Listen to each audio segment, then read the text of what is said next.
Hello, my name is Luigi Lerma, and for my literature presentation, I will be performing a monologue.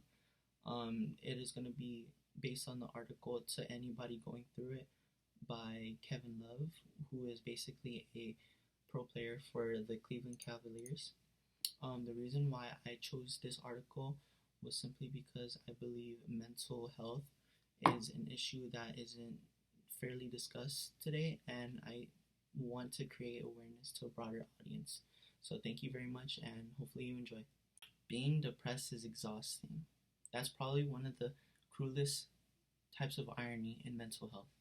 When you're in a dark place, it seems as though your family and friends want you to be the old you. But sometimes, from my perspective, it seems as if people are telling me to just get over it or to just simply move on. But what people from the outside don't recognize is that it takes your absolute strength and willpower just to exist, just to keep fighting, just to keep on battling depression or anxiety or any mental disorder. It is all just exhausting. As a kid, my way out was through basketball. But I don't mean it in a cliche way where I would go to the park, roll the ball, and suddenly everything would be okay. It was something more than that. The best way I've ever heard it described was on an HBO documentary on Robert Williams after his death. He would combat his demons by starting off his day with a morning bike ride until his tank was left completely empty. And then at night, he would perform a 2-hour stand up act, pouring absolutely everything he had into it. Physically and mentally, he was completely wrung out. Anything to stop the thoughts, because the thoughts are disturbing. That resonated with me so much.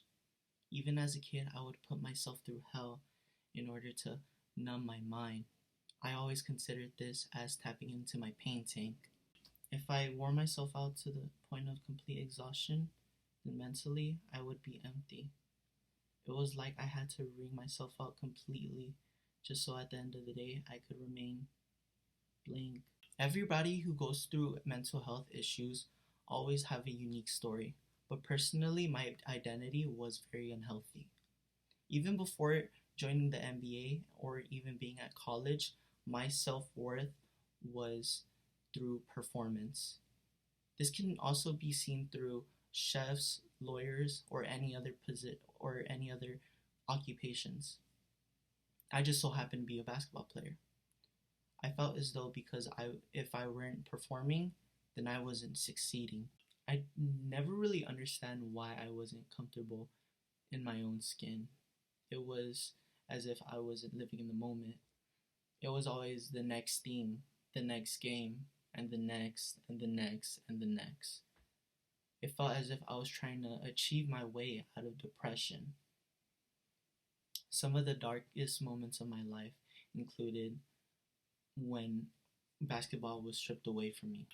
Everybody knows about my anxiety attack that I'd suffered in the Atlanta game back in 2018. It has become a topic that's been a lot more easier for me to discuss, especially with the overwhelming support of fans. But I think it's ironic that I got my name because of that situation, because that has been the one, and thank God, the only time where I've suffered an anxiety attack like that in public. But that moment, as terrifying as it may have seemed, was only the tip of the iceberg. It was the accumulation of years of issues that I had been trying to suppress. I've never really talked about the other mental issues that I have suffered through, since it is a more subtle and complicated battle with depression. 5 years before the panic attack, I had suffered through the darkest period of my life. I'd only played 18 games with the Timberwolves, breaking my hand twice. The facade or the character that I had built up that season began to crumble. I was put in a cast. My identity was gone. My emotional outlet was gone. It was just me and my mind. My social anxiety didn't even allow for me to leave my apartment. Actually, to begin with, I rarely even left my bedroom. I always closed my curtains with no TV on, no sunlight, no nothing. I just felt as if I were on a deserted island while it was always midnight. Just dark, dark and alone with my thoughts every single day. When I was sitting in that dark room, I honestly could not see how life could get better for me. Anyone who is reading this, and I mean just any one person who is going through the same thought process that I was in, all I can do is tell you this. Please talk to somebody. You would be amazed on how freeing it is just to talk to somebody and tell them what you've been going through. And listen, I'm not trying to sell you a fairy tale version of mental health. It took me years, hell, it took me 29 years to realize what I needed to do. I needed medication, I needed therapy, and I probably will need those things for the rest of my life. There are days where I hop on social media or take a look at the news and my anxiety gets triggered. Sometimes my anxiety is triggered from nothing.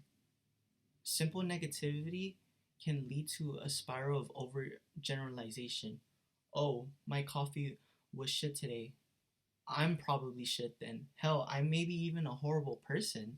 The truth is, the deepest sense of joy or peace that I've gained in my life was through basketball. You know? And it definitely has nothing to do with money or fame. You don't achieve your way out of depression. As sweet as it was to win an NBA title for the city of Cleveland, this was not the happy ending. That was my job. One of the best days of my life was when I had consulted to a therapist and I walked into his room being my 100% authentic self. I was finally comfortable with being in my own skin. I was alright being Kevin. I didn't think about the next thing, no. I was living in the moment, fully present. And I could tell you from personal experience that you can live for many years, but you cannot be fully alive and fully present for a given 30 seconds at a time. If you told me back in 2012, where I was at my lowest, that I would find a sense of peace like that, I would have never believed you. I was coming off that year with as an NBA All-Star, All-NBA, and an Olympic gold medalist. But I was unaware of the darkness that would have consumed me that year. Look, I'm not trying to sell you some happy ending here. All I can do is just be as honest as possible and tell you about a really dark period in my life.